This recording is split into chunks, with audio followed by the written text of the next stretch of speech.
Jeff Howe here once again for Horns247.com here, as always, with my co-host on the Longhorn Blitz podcast, Rod Baber. See, he's so happy when he gets to throw the horns up. And you're happier to throw them up this week, Rod. 36-20 over Oklahoma. None of us on the podcast predicted it. None of us at Horns247 predicted it.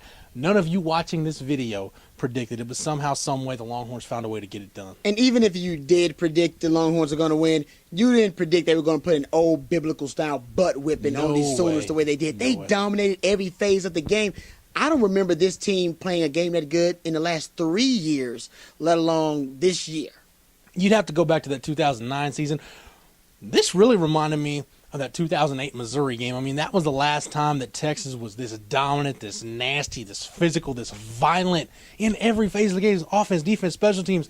Oklahoma was out coached. I mean, any possible way Texas could have won this game, they won it. Yeah, the score is not indicative of how much of a dominant performance it was for the Longhorns, and we talked about it ad nauseum on the podcast. It's a street fight. Yep. They got to find some way to come into this game and not only deliver the blow, but be able to take the best blow from the Sooners.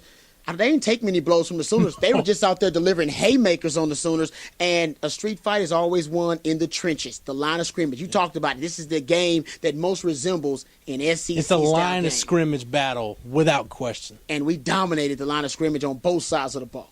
All right, Rod. So Texas 4-2 now, 3-0 in the conference.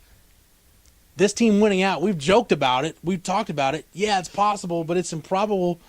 As mediocre as this conference is, that's probably on the table at this point. If the team that we saw versus OU shows up every week, they got a great chance to win the conference. And if they didn't play their Super Bowl on Saturday, if that wasn't the peak, then I think we're going to see this team grow.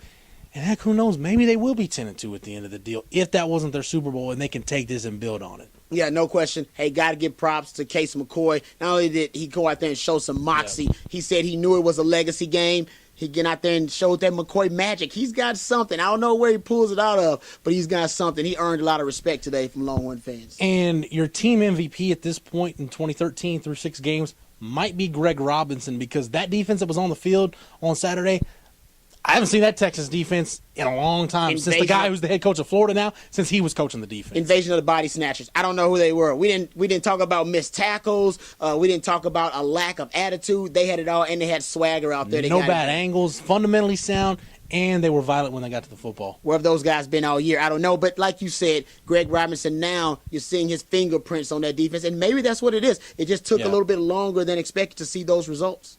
Well, Texas got results 36-20 over Oklahoma. We break it down in this edition of the Longhorn Blitz podcast. You can always get your Longhorn information at horns247.com.